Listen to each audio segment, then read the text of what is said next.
করি ভালো আছো। আলহামদুলিল্লাহ আমি ভালো আছি। সৃষ্টি সেন্ট্রাল অনলাইন স্কুল সিরাজগঞ্জের পক্ষ থেকে আমি রফিকুল ইসলাম সবাইকে স্বাগত জানাচ্ছি আজকের ক্লাসে। তো প্রিয় শিক্ষার্থীরা, আজকে তোমরা নিশ্চয়ই তোমাদের হাতে পেয়েছো যে বাংলাদেশ সরকার কর্তৃক নির্ধারিত অ্যাসাইনমেন্টের ভিত্তিতে বা অ্যাসাইনমেন্টের মাধ্যমে তোমাদেরকে পরবর্তী ক্লাসে উত্তীর্ণ হতে হবে বা মূল্যায়িত হতে হবে। এই লক্ষ্যে তোমাদের প্রত্যেকের হাতে আমরা অ্যাসাইনমেন্টের প্রথম সপ্তাহের অ্যাসাইনমেন্টের কপি বা সিলেবাস তোমাদের হাতে দিয়েছি। আর প্রথম সপ্তাহের সিলেবাসের যে অ্যাসাইনমেন্টগুলো তোমরা করবে এর মধ্যে একটা অ্যাসাইনমেন্ট রয়েছে, সেটা হলো আমার ইংলিশে। আর এই ইংলিশের কিভাবে তুমি অ্যাসাইনমেন্টটি লিখবে, কিভাবে শিরোনাম লিখবে, এই সমস্ত কিছু বিস্তারিত ইনশাল্লাহ আজকে আমি তোমাদেরকে দেখাবো। তো দেখতে থাকো তোমরা এবং বুঝতে থাকো, ক্লাসটি অনুধাবন করতে থাকো। আশা করি তোমাদের এই আজকের ক্লাসটি কাজে লাগবে। তো প্রিয় শিক্ষার্থীরা, তোমরা দেখো এরকম একটি কাভার পৃষ্ঠা পেয়েছো সবাই।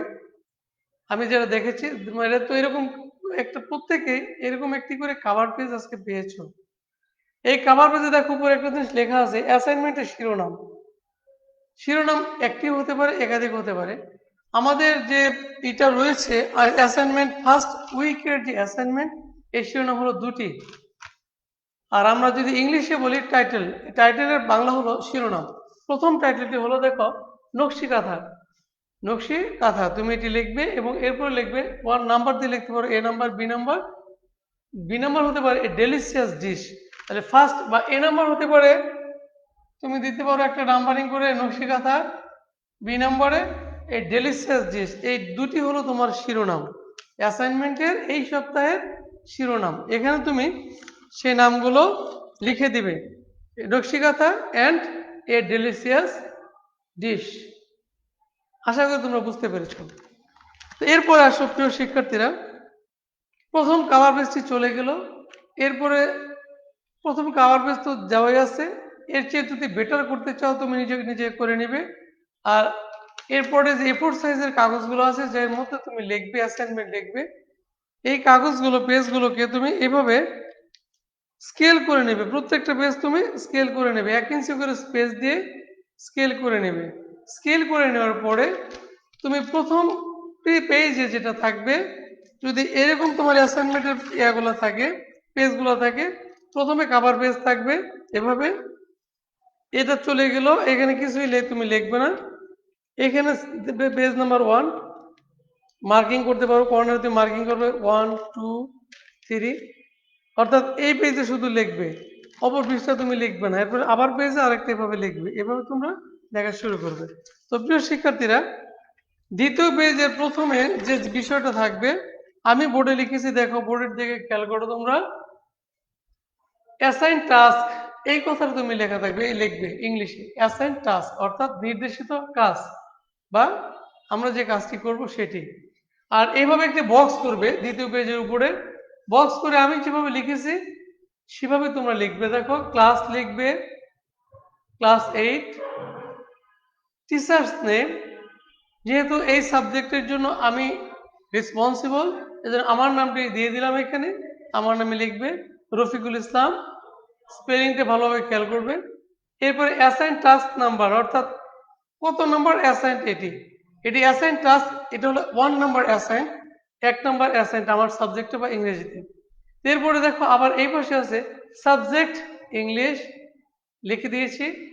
মোবাইল নাম্বার লিখে দিয়েছি এখানে, এই মোবাইল নাম্বারে তুমি দিয়ে দিতে পারবো। সাবমিট, দ্যাট মিনস কত তারিখে তুমি এটি দিবে, অর্থাৎ সাবমিশন করবে আমাকে বা স্কুলে এসে দিয়ে যাবে, ওই সাবমিশন ডেটটা তুমি এখানে দিয়ে দিবে। তো মনে রাখবে শিক্ষার্থীরা, যখন তুমি স্কুলে আসবে একজন একজন করে আসবে এবং স্বাস্থ্যবিধি মেনে মাস্ক পরা অবস্থায় তুমি স্কুলে প্রবেশ করে দূরত্ব নির্ধারিত 3 ফিট দূরত্ব বজায় রেখে শিক্ষকের সাথে কথা বলবে বা অ্যাসাইনমেন্টে জমা দেবে এবং পরবর্তী অ্যাসাইনমেন্টের কাজ তুমি নিয়ে যাবে। তো এইভাবে শিক্ষার্থীরা তোমরা অ্যাসাইনমেন্টটি ফার্স্ট বা কভার পেজের পরে যে পেজটা থাকবে এই পেজে এই ইনফরমেশনগুলো দিয়ে তুমি কি করবে, পূরণ করবে। তো আশা করি প্রিয় শিক্ষার্থীরা তোমরা বুঝতে পেরেছো। আর এটি বোঝার পরে অ্যাসাইনমেন্টের বিষয়বস্তু নিয়ে আমি এখন তোমাদের সামনে কিছু কথা বলবো। যেহেতু আমাদের এই পেজটা লেখা শেষ, তো আমরা এটা মুছে দিয়ে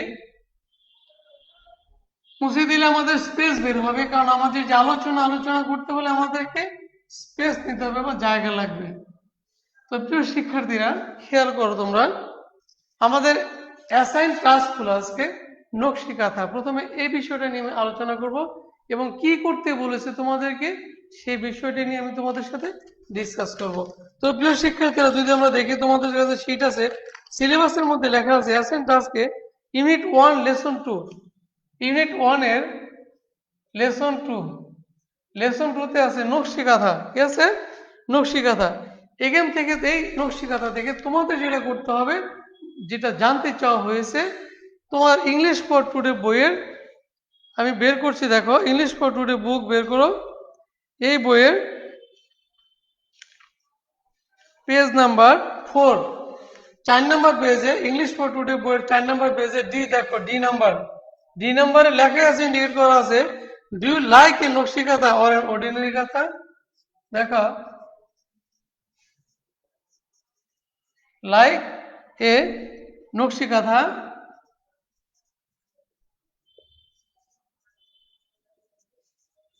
or an ordinary কাঁথা?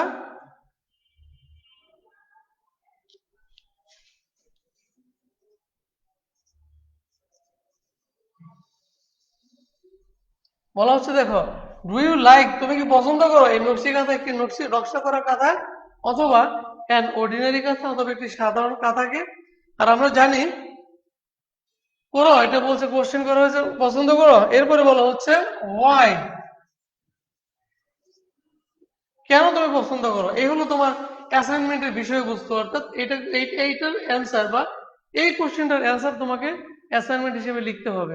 খাতার মধ্যে কি করতে হবে, মানে প্রথম যে আমার দুইটা শিরোনাম আছে, প্রথম শিরোনাম নকশি কাঁথা, এই নকশি কাঁথার এই কোশ্চেনটার অ্যান্সার তোমার কাছে জানতে চাওয়া হয়েছে। প্রিয় শিক্ষার্থীরা, এই ব্যাপারগুলো, এটা কমপ্লিট করতে হলে তোমাকে যেটা করতে হবে সেটা হলো, এখানে কিছু বিষয় আছে, আইডিয়া, অর্থাৎ নকশিকাঁথা সম্পর্কে তোমাকে ধারণা করতে হবে বা ধারণা নিতে হবে।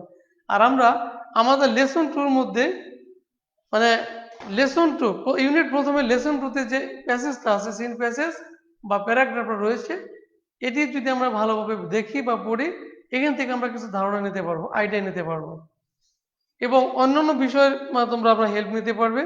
এরপরে আছে তোমাদের ভোকাবুলারি, অর্থাৎ এখানে যে শব্দ ভান্ডার, এই শব্দ ভান্ডার তোমাকে সম্যক ধারণা নিতে হবে, বা আমরা এই প্যাসেজটি করতে গেলে আমাদের কোন কোন শব্দ ভান্ডার, কি কি শব্দ আমরা যোগ করবো বা কি কি অ্যাড করবো, সেই ভোকাবুলারি গুলো তোমরা লিখতে পারো। এরপরে আছে গ্রামার, অর্থাৎ এই প্যাসেজের মধ্যে আমাদের গ্রামাটিক্যাল টার্ম কি কি রয়েছে, অর্থাৎ এই প্যাসেজটি কোন টেন্সে লেখা এবং এই টেন্সের ভার্বগুলো কি কি, বা ভার্বগুলো কোন টেন্সে রয়েছে, ফর্মগুলো কোন টেন্সে রয়েছে, সেই ব্যাপারগুলো তোমাকে জানতে হবে বা দেখতে হবে। এরপরে এখানে আরেকটা বিষয় রয়েছে, কন্টেন্ট, অর্থাৎ বিষয়বস্তু। আমি কি জানতে চাচ্ছি, এখানে বলা হচ্ছে, ডু ইউ লাইক এ নকশি কাঁথা, তুমি কি নকশি কাঁথা পছন্দ করো, অর অ্যান অর্ডিনারি কাঁথা, অথবা সাধারণ একটা কাঁথাকে কেন পছন্দ করো, ওয়াই, কেন পছন্দ করো। তাহলে এর পিছনে, তোমার পছন্দের পিছনে যুক্তিগুলো বা রিজনগুলো দাঁড়া করাতে হবে। আর রিজনগুলো লিখতে হলে তোমাকে পড়তে হবে বা বইয়ের সাহায্য নিতে হবে। মূল বই ভালোভাবে দেখতে হবে এবং সুন্দরভাবে বই দেখে তোমাকে এই অ্যাসাইনটি কমপ্লিট করতে হবে। এরপরে যে বিষয়টা রয়েছে স্পেলিং, অর্থাৎ তুমি যখন লিখবে, যেহেতু তুমি বসে বসে লিখছো বাসায়, এর স্পেলিং গুলো বা বানানগুলো আশা করি নিশ্চয়ই ভুল হবে না, শুদ্ধভাবে রাইট ওয়েতে, রাইট অর্ডার অনুযায়ী তুমি লিখবে, যেমন স্পেলিং মিস্টেক না হয়। আশা করি ব্যাপারটা বুঝতে পেরেছ। এরপরে পাঞ্চুয়েশন, অর্থাৎ বাংলায় যদি বলি বিরাম চিহ্ন, আর ইংলিশে পাঞ্চুয়েশন মার্কস হলো এই comma, full stop, question mark, exclamation mark, quotation mark, এই যে মার্কগুলো রয়েছে, এই মার্কগুলো সঠিক ওয়েতে বা সঠিক পন্থায় তোমাকে ইউজ করতে হবে বা ব্যবহার করতে হবে। ধরো, তুমি এই অ্যাসাইনমেন্টটা করার সময় একটা সেন্টেন্স লিখলে, আই লাইক নকশি কাঁথা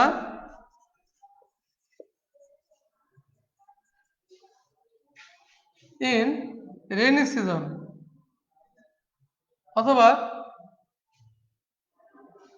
রেনি সিজন অথবা উইন্টার দিয়ে দাও, উইন্টার, উইন্টার, এখানে কমা দিয়ে দিলে। দেখো পাঞ্চুয়েশন মার্কসের কথা কেন বলা হচ্ছে, তুমি একটা সেন্টেন্স ক্রিয়েট করলে বা তৈরি করলে, নিজে থেকে তৈরি করলে, আই লাইক নকশি কাঁথা ইজ ইন উইন্টার, আমি শীতকালে নকশি কাঁথা পছন্দ করি, বিকজ কারণ শীতকালে তো শীত লাগে আমাদের, আর ওই সময় তো নকশি কাঁথা আমাদের সবচেয়ে মূল্যবান বা কাছের জিনিস যদি আমরা ভালোভাবে ঘুমাতে চাই। তাহলে দেখো এই সেন্টেন্সটি তো কমপ্লিট হয়ে গেল, তাই নয় কি? The sentence is completed. So যেহেতু বাক্যটি কমপ্লিট হয়ে গেল, সে কিন্তু কমা দেওয়ার প্রয়োজন না। তো এই সম্পর্কে তোমাকে, দ্যাট মিনস পাঞ্চুয়েশন মার্ক সম্পর্কে তোমাকে ক্লিয়ার ধারণা থাকতে হবে, ক্লিয়ার কনসেপ্ট তোমাকে রাখতে হবে, তবেই তুমি এনি সেন্টেন্স মেক করতে পারবে এবং ইচ্ছা মতো তুমি লিখতে পারবে, মানে ক্রিয়েটিভিটি দিয়ে সৃজনশীলতার বহিঃপ্রকাশ তুমি এখানে ঘটাতে পারবে। তাহলে এই ব্যাপারটা তোমাকে খেয়াল রাখতে হবে। এবং লাস্ট আরেকটা বিষয় রয়েছে কমিউনিকেশন, দ্যাট মিনস যোগাযোগ। তোমাকে যোগাযোগ করতে হবে। কিভাবে যোগাযোগ করবে? ধরো তুমি এই ব্যাপারটা এখান থেকে বই থেকে হেল্প নিলে, অন্য ফ্রেন্ড কি করেছে কোনো ম্যাগাজিন থেকে বা গুগল থেকে এই ব্যাপারে সার্চ দিয়ে কিছু নিতে পেরেছে কিনা, বা এরকম কমিউনিকেট মেক বিল্ড আপ করতে হবে। এবং তোমাকে আরো বেশি জানতে হবে, জানলে তুমি বিভিন্ন জায়গায় সোর্স থেকে, উৎস থেকে ইনফরমেশন গুলো গ্যাদার করে তুমি জিনিসটি বা অ্যাসাইনটি কমপ্লিট করতে পারবে। এইভাবে তোমাকে অ্যাসাইনমেন্টটি কমপ্লিট করতে হবে। তা তোমার মনে রাখতে হবে তোমার বিষয়বস্তুটি হলো নকশি কাঁথা শিরোনাম টাইটেল, এবং তোমাকে অ্যান্সার করতে হবে বা লিখতে হবে, ডু ইউ লাইক এ নকশি কাঁথা অর এন অর্ডিনারি কাঁথা, ওয়াই, ওয়াই কেন এটি তুমি করো, কেন তুমি নকশি কাঁথা বা সাধারণ কাঁথা পছন্দ করো। তাহলে প্রিয় শিক্ষার্থীরা, যখন আমাদের স্কুল খোলা ছিল জানুয়ারি ফেব্রুয়ারি মার্চ মাসে, আমি এই ব্যাপারটি কয়েকবার ক্লাসে আলোচনা করেছি, তোমাদের নিশ্চয়ই মনে থাকার কথা। আর যদি মনে না থাকে তোমরা আরেকবার একটু দেখে নাও। এখানে তোমার এই বইটা ইংলিশ ফর টুডে বইটা তোমাকে অনেক হেল্প করবে, অনেক হেল্প তুমি এখান থেকে পাবে, অর্থাৎ এটি তোমার সবচেয়ে বেশি সহায়ক বুক হতে পারে। তো দেখো এখানে লেখা আছে আমাদের, now read the text to know about নকশি কাঁথা। আসো এখন আমরা নকশি কাঁথা সম্পর্কে কিছু জেনে নিই। Nakshi kantha is a kind of embroidered quilt. Nakshi kantha হলো একটি লেপ জাতীয় একটি কাঁথা। The name was taken from the Bengali word. এই শব্দটি হচ্ছে বাংলা শব্দ, এটি এসেছে বাংলা শব্দ থেকে, নকশা থেকে, হুইচ মিন্স আর্টিস্টিক প্যাটার্ন, যার অর্থ হলো আর্টিস্টিক প্যাটার্ন, অর্থাৎ শিল্প, শিল্প করা, নকশা করা, একটি নকশা করা কি, নকশা, আর্টিস্টিক প্যাটার্ন, নকশা করা প্যাটার্ন বা চারুকলা খচিত নকশা, এটা আমরা বলতে পারি। It is a kind of traditional craft and is said to be indigenous to Bangladesh and West Bengal in India. এটাকে বলা হয়, এটা কার, বাংলার একটা ঐতিহ্য, এবং এটি হলো অবিভক্ত বাংলা যদি বলি, অর্থাৎ ভারতীয় উপমহাদেশের, ভারতীয় উপমহাদেশ বলতে ভারত, বাংলাদেশ, পাকিস্তান, শ্রীলঙ্কা, সমস্ত, দ্যাট মিনস সাবকন্টিনেন্ট, ভারতীয় উপমহাদেশের একটি ঐতিহ্য। এবং এটি বলা হচ্ছে the art has been practised in rural Bengal for centuries.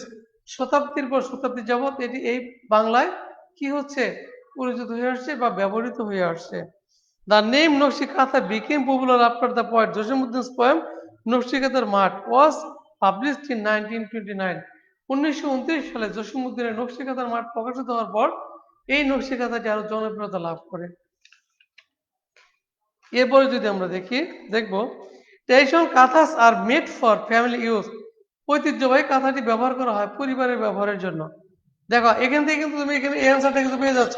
Traditional kanthas are made for family use, পরিবারের ব্যবহারের জন্য করা হয়ে থাকে।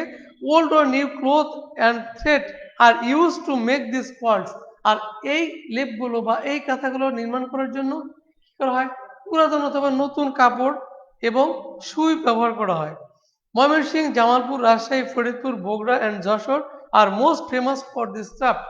অর্থাৎ কিছু এলাকার নাম বলা হচ্ছে এখানে, ময়মনসিংহ, জামালপুর, ফরিদপুর, রাজশাহী, বগুড়া এবং যশোর এই কাঁথার জন্য বিখ্যাত। Now it is produced commercial, এখন এটি বাণিজ্যিকভাবে উৎপাদিত হচ্ছে, কি হচ্ছে, উৎপাদিত হচ্ছে। You can find them in many expensive handicraft shops in cities. তুমি এখন শহরের অনেক নামি দামি দোকানগুলোতে এই নকশি কাঁথা দেখতে পারবে। The quilts are now is great demand because of the colorful patterns and designs embroidered on them. বলা হচ্ছে এই লেপগুলো এখন অনেক চাহিদা, কারণ এগুলো হলো কালারফুল প্যাটার্ন, বিভিন্ন নকশা করা এবং ডিজাইনের এমব্রয়ডার্ড অফ দেম, অর্থাৎ এর মধ্যে বিভিন্ন রকম কারুকাজ করা বা বিভিন্ন রকম নকশা খচিত করা রয়েছে, এই জন্য এগুলোর কি অনেক ডিমান্ড। তো প্রিয় শিক্ষার্থীরা, তোমার ইংলিশ ফর টুডে বইয়ের মধ্যে এটুকু ছিল, তুমি এখান থেকে নিতে পারো কিছু অংশ, বা বাকি অংশটা আর অন্যান্য জায়গা থেকে তুমি হেল্প নিতে পারো। অর্থাৎ তোমাকে কি করতে হবে, বুঝতে হবে, খোঁজ নিতে হবে, উচ্চ সোর্স খুঁজতে হবে, জানতে হবে, এভাবে তোমাকে অ্যাসাইনমেন্টটি কমপ্লিট করতে হবে। আর অ্যাসাইনমেন্টের জন্য নির্ধারিত কোনো পেজ, কত পেজ হবে এরকম কোনো লিমিটেশনস নেই। অর্থাৎ তোমার শিরোনাম বা তোমার যে কোশ্চেন, তোমার কাছে যা চাওয়া হবে, এই বিষয়টি বা বিষয়বস্তু বা কন্টেন্ট তোমাকে ডিমান্ড করবে সে কয় পেজ হবে। সো এটা কন্টেন্ট যেটা ডিমান্ড করবে তোমাকে তত পেজ তোমাকে লিখতে হবে। এটা 3 পেজ, 4 পেজ, 5 পেজ এরকম হতে পারে, বা এর বেশি হতে পারে, কম হতে পারে, এরকম হতে পারে। তো এই হলো প্রিয় শিক্ষার্থীরা তোমাদের আজকের এই সপ্তাহের যে অ্যাসাইনমেন্ট, তার প্রথম শিরোনামের আলোচনা। এরপরে আসি, দেখো বি নম্বরে আছে এ ডেলিসিয়াস ডিশ, অর্থাৎ সুস্বাদু খাবার, একটি সুস্বাদু খাবার। আর এটি রয়েছে তোমাদের ইউনিট 2 লেসন 4-এ। ইউনিট 2 আমরা যদি বের করি ইংলিশ ফর টুডে বই থেকে, এ ডেলিসিয়াস ডিশ, ইউনিট 2 লেসন 4। প্রিয় শিক্ষার্থীরা, তোমার ইংলিশ ফর টুডে বইয়ের 15 পেজে লেখা আছে, পেজ নাম্বার 15 বা 15 পৃষ্ঠায়। তবে এটি লেখার সময় তো আমরা একবার, যেহেতু একটা অ্যাসাইনমেন্টের মধ্যে দুটি শিরোনাম, দুটি শিরোনামের প্রেক্ষিতে আমাদেরকে এটি কমপ্লিট করতে হচ্ছে। একবার আমরা যে দ্বিতীয় পেজে সাবজেক্ট, টিচার্স নেম, ক্লাস, যে সাবমিশন ডেট এগুলি লিখলাম, আর দ্বিতীয়বার এগুলি লেখার দরকার নেই। তো আমি কি করবো, তুমি সরাসরি তোমার বিষয়বস্তুতে চলবে, অ্যাসাইন টাস্কে চলে যাবে। অ্যাসাইন টাস্কটা কি, তোমার হাতে যে সিলেবাস আছে তুমি দেখবে,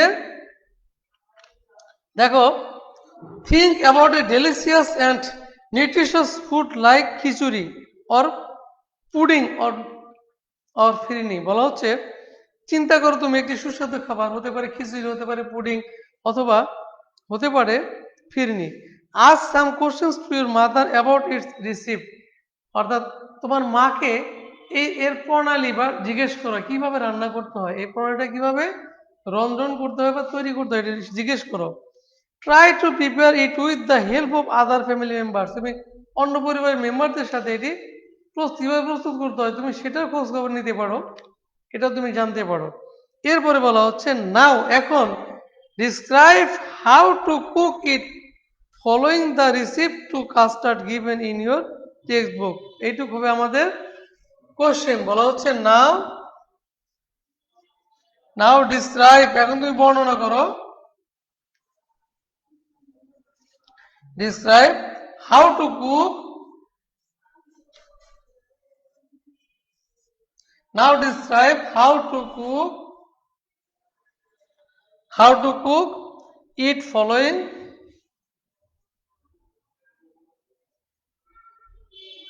now to cook it following the receipt of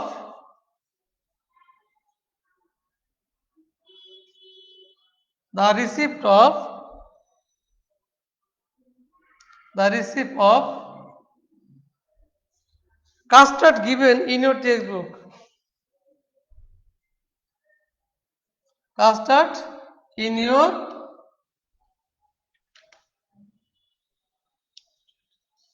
custard given in your textbook,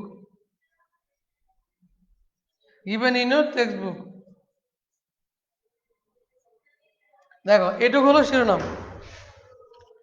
এখন যদি আমরা দেখি পরবর্তীটায় নাও ডিসক্রাইব, এখন তুমি বর্ণনা করো হাউ টু কুক ইট, এটা কিভাবে রান্না করবে, following the receipt of custard given in your text বুক, তোমার মূল মূল বইয়ের আলোকে তুমি দেখো এটি তুমি কিভাবে রন্ধন করবে বা রান্না করবে, তুমি এটি কিভাবে তৈরি করবে। অর্থাৎ কাস্টার্ড বলতে বোঝাচ্ছে দুধ এবং অন্যান্য উপকরণ দিয়ে তৈরি একটি সুস্বাদু খাবার, যাকে বলা হয় কাস্টার্ড। তোমার বইয়ের মধ্যে যে কাস্টার্ডটি দেওয়া আছে, এই যেখানে দেখো একটি ছবি দেওয়া আছে, পিকচার 15 পেজে, এই কাজটা এটা কিভাবে তুমি কি কি লাগবে, কি কি উপকরণ লাগবে এখানে প্রস্তুত প্রণালী দেওয়া আছে। এখানে দেখো, রাইপ বানানা 1, Apple 1, ripe papaya 1 small, custard powder 2 table spoon, milk half litre, sugar 4 table spoon. এই যে এলিমেন্টস গুলো দেওয়া আছে, অর্থাৎ এগুলো দিয়ে তুমি কিভাবে তৈরি করতে পারো বলছে। Also write down to reasons, এখানে বলছে also write down to reasons, দুটি কারণ লেখো। why it is good for healthy food, why it is